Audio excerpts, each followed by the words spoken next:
آج ہم اس ویڈیو کے ذریعے آپ کو بتائیں گے کہ ایک مسلمان اپنی زندگی میں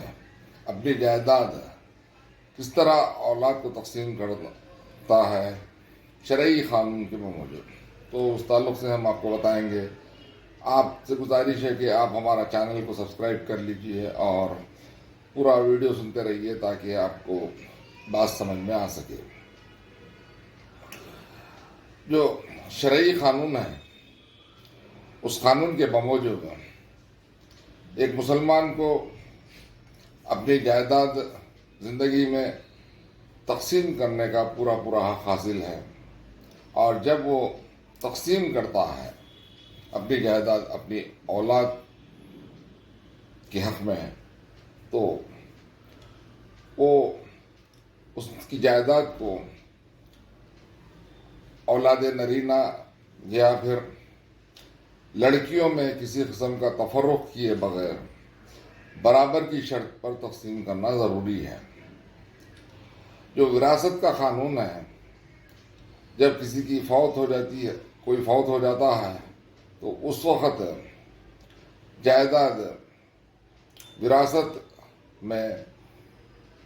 لڑکیوں کو ایک حصہ، لڑکوں کو 2 حصے دینے کی بات شریعت میں کہی گئی ہے، لیکن اگر زندگی میں تقسیم ہوتی ہے تو اولادوں میں تفرق کیے بغیر برابر کی بنیاد پر تقسیم کرنا ضروری ہے، اور ایک مسلمان کو پورا اختیار ہے کہ وہ اپنی جائیداد کو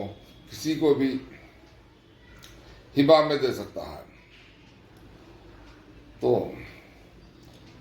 اگر کوئی مسلمان اپنی زندگی میں جائیداد تقسیم کرنے کا ارادہ رکھتا ہے اور اس کی اولاد نرینہ بھی ہے اور پھر ساتھ میں لڑکیاں بھی ہیں، تو لڑکیوں کو اور نرینہ اولاد کو برابری کا حصہ دینا ضروری ہے، اور اس کو یہ بھی حق حاصل ہے کہ اگر وہ چاہا تو کسی کو بھی محروم کر سکتا ہے۔ تو حال ہی میں ایک مسئلہ ہم سے ٹیلی فونک کنسلٹیشن کے ذریعے ملا جو اتر پردیش سے تعلق رکھتا ہے۔ وہاں پر ایک شخص کے 3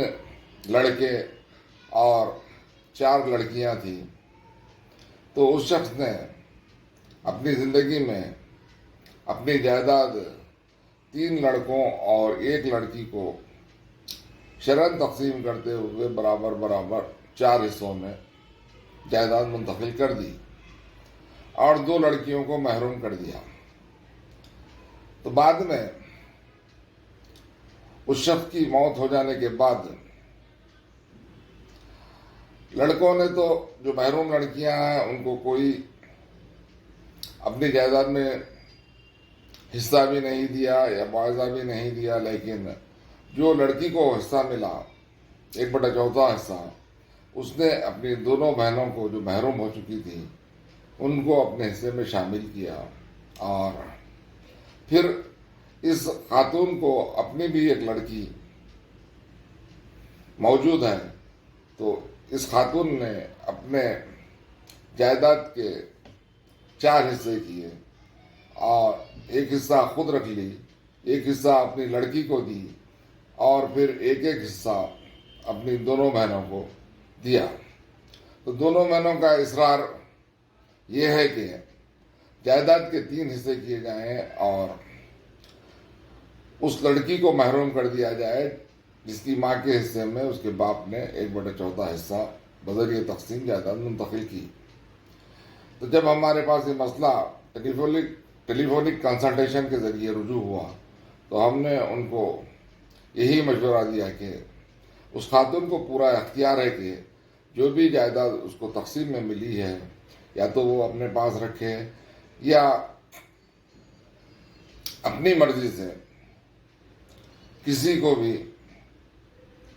دے، اس میں کوئی تناسب نہیں ہے، اور جو اس نے کیا وہ قانونی طور پر درست ہے۔ اور جو 2 محروم لڑکیاں جو مطالبہ کر رہی ہیں کہ اس خاتون کو 3 حصوں میں جائیداد کو تقسیم کرتے ہوئے اس خاتون کی لڑکی کو محروم کرتے ہوئے وہ حصے دیے جائیں